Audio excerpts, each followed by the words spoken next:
It costs $2.1 billion. There are only 20 of them in existence, and right now, one of them is somewhere over the Pacific Ocean, in complete darkness, at 40,000 feet, moving at nearly the speed of sound. Inside, two people, a space the size of a closet, and somewhere in hour 19 of a 36-hour mission, one of them is hungry. This is the story nobody tells you about the B-2 Spirit stealth bomber. The B-2 Spirit is, by any measure, the most sophisticated combat aircraft ever built. Its radar cross-section, the size of a metal marble. Its range, 6,000 miles without refueling. Its payload, 40,000 pounds of precision weaponry, delivered to any point on the planet in any weather, day or night, completely undetected. Since 1997, the B-2 has flown combat missions over Kosovo, Afghanistan, Iraq, and Libya. Every single time, undetected. Every single time, mission complete. Whiteman Air Force Base in Missouri is home to all 20 aircraft. When a B-2 takes off on a long-range combat mission, it may not return for 36 hours.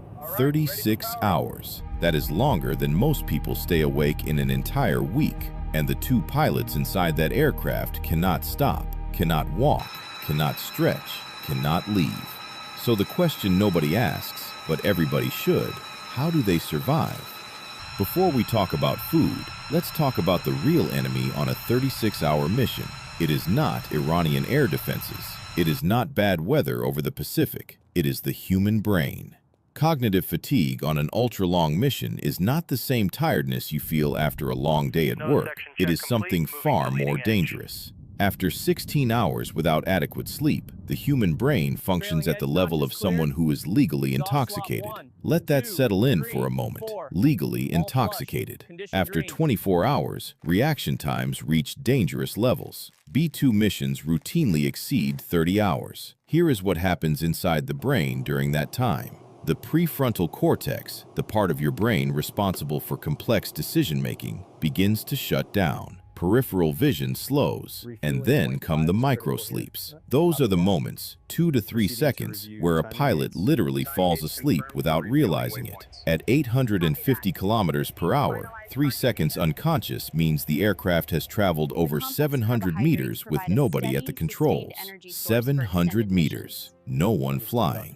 This is why food on a B-2 mission is not just nutrition, it is brain chemistry.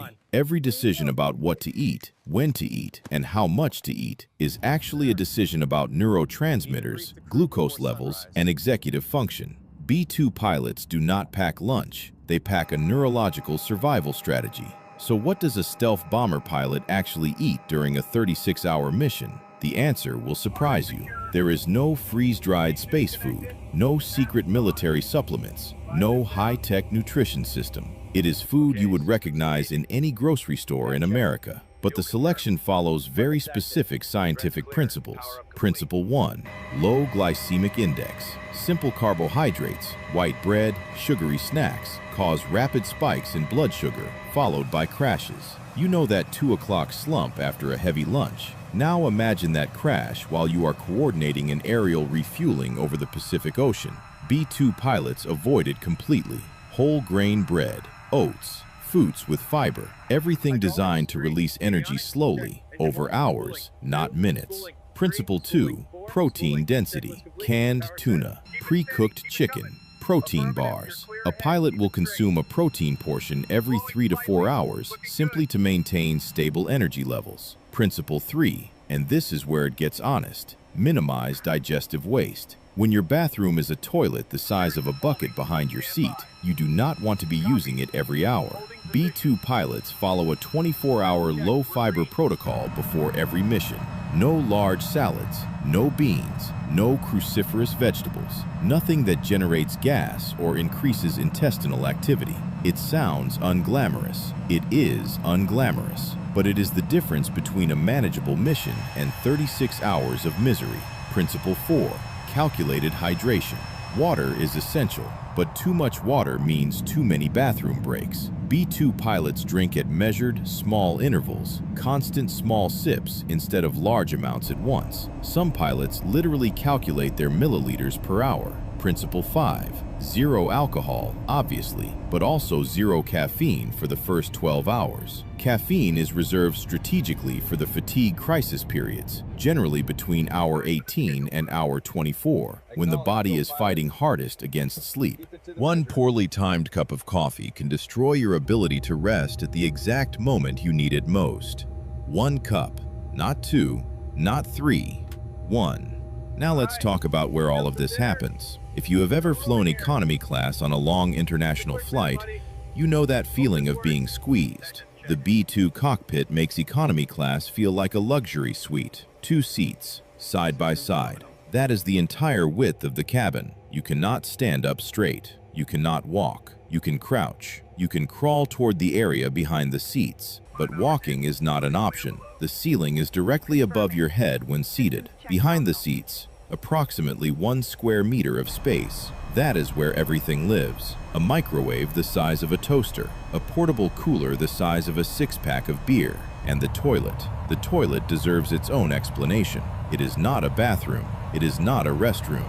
It is not even a quarter bath. It is literally a toilet with a curtain. Using it requires contorting yourself into the narrow space between the seats and the equipment, closing a thin curtain that provides virtually no acoustic privacy, and conducting your business while the aircraft is potentially experiencing turbulence, with your crewmate less than 2 meters away. You can hear everything. They can hear everything. This is the reality that does not appear in Air Force recruitment videos. The microwave works, but only when the aircraft is in a specific power configuration. You cannot heat food during certain maneuvers or during aerial refueling, so pilots learn quickly. If you want hot oatmeal, heat it when you have the chance, because that chance might not return for another 6 hours. Let me walk you through what a 36-hour B-2 mission actually looks like from a human survival perspective.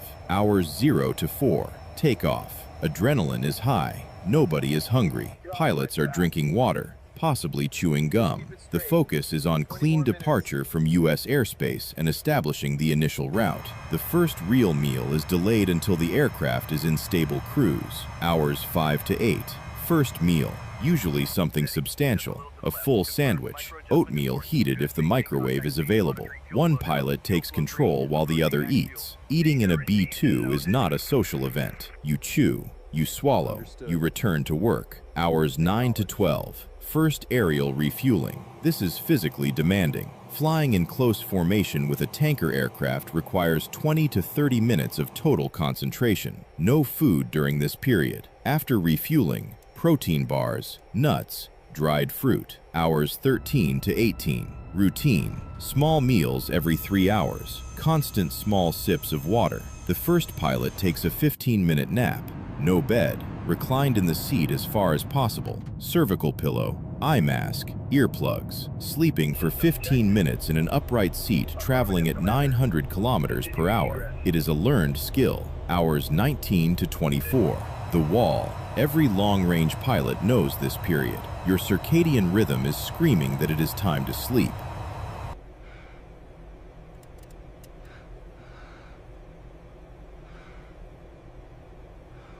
The sun may be rising outside the aircraft, but your brain insists it is midnight. Fatigue becomes physical, eyes burning, back aching. This is when the caffeine arrives. 1 cup, precisely timed, enough to sharpen the edge without causing a crash later.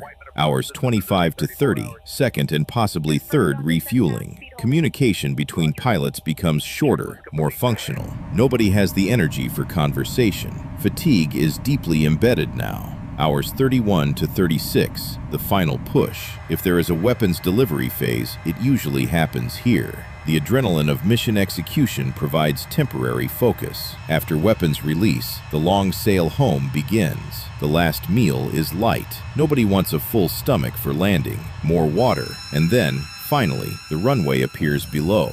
Landing does not mean recovery. B-2 pilots experience physical effects that last for days after ultra-long missions. Severe dehydration. The cabin air at altitude is extremely dry. Pilots lose up to 3 kilograms of water weight during a single mission. It takes 48 hours to fully rehydrate. Digestive disruption, eating at irregular intervals, processed foods, physical stress, it all compounds. Digestive systems rebel against 36 hours of disrupted routine. Circadian disorientation. Pilots report taking a full week to readjust sleep patterns after a single 36-hour mission. Muscle pain. 36 hours of sitting creates serious problems. Lower back, neck, shoulders, and the psychological impact. 36 hours in a confined space with one other person does something to the human mind. Pilots who are close friends on the ground report barely speaking to each other by the end of long missions. It is not tension. It is not conflict. It is conservation of mental energy. Your brain has a finite capacity, and speaking requires capacity you need to fly the aircraft. The Air Force is not blind to these challenges. Ongoing research is developing new nutritional protocols, improved hydration formulations, meal timing systems synchronized with predicted circadian rhythms. Cabin redesigns for future aircraft include seats with greater reclining range, better sound insulation for more effective naps, and slightly larger rest spaces. Some studies are exploring advanced pharmacological options, compounds that combat fatigue without the side effects of traditional stimulants, all under strict medical supervision. The ultimate goal is simple: close the gap between what the aircraft can do and what the humans inside it can sustain. The B-2 can technically remain airborne for 60 hours. The humans inside it cannot. That gap is the next frontier. Here is the fundamental truth that no technology can change. The B-2 spirit requires human judgment. Automation handles much of the routine, but critical combat decisions, responses to unforeseen emergencies, real-time adaptation to mission changes, that requires humans. And those humans need to eat. They need to sleep. They need to use a toilet the size of a bucket. No matter how advanced the technology becomes, biology remains constant. The answer to surviving 36 hours in a $2 billion aircraft is not one thing. It is 100 small things. The right sandwich, the right sip of water at the right moment, the 15-minute nap timed with precision, the discipline to not drink that second cup of coffee. B-2 pilots are not superhumans. They are ordinary people who have learned to manage their biology with extraordinary precision. They have turned eating, drinking, and sleeping into tactical sciences. The next time you see a B-2 spirit at an air show, on the news, in a photograph, remember this. Inside that elegant, futuristic shape, two people are managing hunger, thirst, exhaustion, and the most demanding flying environment on Earth simultaneously. The most advanced bomber ever built depends on turkey sandwiches, protein bars, and the human will to stay awake for just one more hour. That is the beautiful paradox of modern military technology. We can build machines that challenge the imagination, but the people inside them still need to pack their lunch. Reporting on the human side of America's most extraordinary machines.